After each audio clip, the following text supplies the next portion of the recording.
வணக்கம். வாழைத்தண்டு தேங்காய் பால் புலாவ் எப்படி பண்ணுறதுன்னு பார்க்கலாம். ஒரு துண்டு வாழைத்தண்டை சின்னதாக கட் பண்ணி எடுத்து வச்சுருக்கேன். வாழைத்தண்டு நல்லா பிஞ்சு தண்டாக இருக்கணும். ஒரு குக்கரில் ஒரு ஸ்பூன் எண்ணெய் விட்டுக்கிறேன். எண்ணெய் அதிகமாக வேண்டாம். இதில் தேங்காய் பால் சேர்க்க போகிறோம். அந்த தேங்காய் பால் கொதிக்க கொதிக்க அதிலேருந்து தேங்காய் எண்ணெய் பிரிஞ்சு வரும். அதில் இருக்க ஃபேட்டே போதுமானதாக இருக்கும். ஒரு 5-6 பல் பூண்டு, 2 பச்சை மிளகாய், ஒரு பெரிய சைஸ் பெரிய வெங்காயம் கட் பண்ணி வச்சுருக்கேன். எண்ணெய் காஞ்சோன்னே அதில் 2-3 லவங்கம் போட்டு, லவங்கம் நல்லா வெடித்ததுக்கப்புறம் நம்ம கட் பண்ணி வச்சுருக்க வெங்காயம், பூண்டு, பச்சை மிளகாய் இதில் சேர்த்துக்கலாம். இது நல்லா வதக்கி விட்டுக்கிறேன். பூண்டு நல்லா வதங்கணும், அதில் இருக்க பச்சை வாசனை போக வதங்கணும்.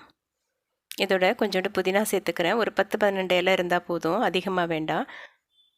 இதில் தேங்காய் பாலோட வாசனை தான் நல்லா வெளியில் தெரியணும். மசாலாலாம் அதிகமாக போட்டுட்டோம், புதினாலாம் போட்டுட்டோன்னா இது எல்லாம் சேர்ந்து ஒரு மாதிரி வாசனை வரும். மசாலாவை மைல்டாக தான் சேர்த்துக்கணும். இதெல்லாம் நல்லா வதங்கினோன்னே கட் பண்ணி வச்சுருக்க வாழைத்தண்டை சேர்த்துக்கலாம்.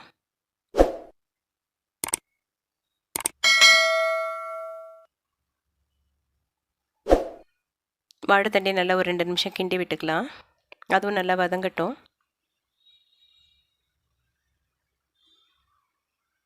சாத்துக்கு தேவையான உப்பை இதிலே சேர்த்துடுறேன். சேர்த்துட்டு ஒரு தடவை கிண்டி விட்டுக்கலாம்.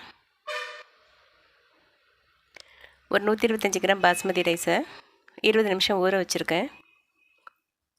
அதையும் இதோடு சேர்த்துக்கிறேன். ஒரு பங்கு அரிசிக்கு 2 பங்கு தண்ணி விட்டால் கரெக்டாக இருக்கும். நான் தண்ணிக்கு பதிலாக தேங்காய் பால் சேர்த்துக்கிறேன். இது நல்லா தண்ணியாக இருக்கிற தேங்காய் பால் தான். அரை மூடி தேங்காயில் 2-3 தடவை தண்ணி சேர்த்து அரைச்சி வடிகட்டி வச்சுருக்கேன். 250 ml சேர்த்துக்கிறேன். வாழைத்தண்டிலே வாட்டர் கண்டென்ட் நிறையா இருக்கிறதால காய்க்குன்னு தனியாக தண்ணி சேர்க்க வேண்டாம். அதில் இருக்க தண்ணி சத்தே அதுக்கு போதுமானதாக இருக்கும்.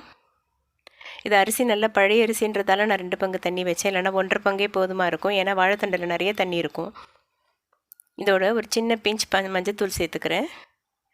இது அந்த தேங்காய் பாலோடு சேர்ந்து வெந்து வரும்போது ஃபைனலாக நம்ம எடுக்கும்போது ஒரு அழகான கலரில் இருக்கும். குங்குமப்பூ சேர்த்தா என்ன கலர் வருமோ அந்த மாதிரி கலரில் இருக்கும். கரண்டி போட்டு கிண்டிட வேண்டாம், அரிசி ஊறி இருக்கிறதால உடஞ்சிடும். நல்லா கலக்கி விட்டுக்கோங்க. பாத்திரத்தை கையில் எடுத்துகிட்டு இந்த ஸ்டேஜில் உப்பு காரெல்லாம் கரெக்டாக இருக்கான்னு செக் பண்ணிக்கோங்க. தேவைப்பட்டால் சேர்த்துக்கோங்க. காரம் இப்போது பார்க்கும்போது லைட்டாக ஜாஸ்தி இருக்கிற மாதிரி இருந்தால் தான் அந்த தேங்காய் பால் ஸ்வீட்னஸை காம்பன்சேட் பண்ணி வேகும். கடைசியில் சாதம் வெந்ததுக்கப்புறம் கரெக்டாக இருக்கும். ஒவ்வொரு காரமாக இருந்தாலும் சாதம் நல்லா இருக்காது. காரம் ரொம்ப கம்மியாக இருந்தாலும் தேங்காய் பாலோட இனிப்பு டேஸ்ட் தான் தெரியும். ஒரு மாடரேட்டான காரத்தோடு இருந்தால் தான் அந்த சாதம் சாப்பிட்றதுக்கு நல்லாயிருக்கும். நம்ம வெயிட்டை போட்டுட்டு ஒரு 8 நிமிஷம் சிம்மில் வச்சுட்டு விட்டுட்டேன். விசில் வர்ற வரைக்கும் வெயிட் பண்ணலை. 8 நிமிஷத்தில் ஆஃப் பண்ணிவிட்டேன். நல்லா பொலப்பாக நல்லா வெந்திருக்கு. சாதம் ரொம்ப சூடாக இருக்குது. இப்போயே கிண்டி விட்டுற வேண்டாம். அப்படியே விட்டுட்டு ஒரு 5 நிமிஷம் கழிச்சுட்டு எல்லாத்தையும் நல்லா கலந்து விட்டுறணும்.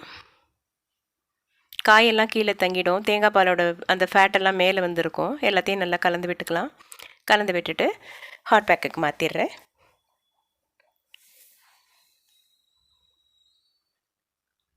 நிறைய பேர் வாழைத்தண்டு சாப்பிட மாட்டாங்க. வாழைத்தண்டு உடம்புக்கு ரொம்ப நல்லது. நிறைய ஃபைபர் கண்டென்ட் இருக்குது, வாட்டர் கண்டென்ட் இருக்குது, நிறைய சத்து இருக்குது. உடம்புக்கு ரொம்ப நல்லது. இந்த மாதிரி மிக்ஸ் ரைஸஸில் பண்ணும்போது ஓரளவுக்கு சாப்பிட்றதுக்கு வாய்ப்பு இருக்குது.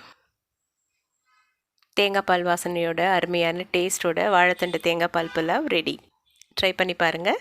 நன்றி.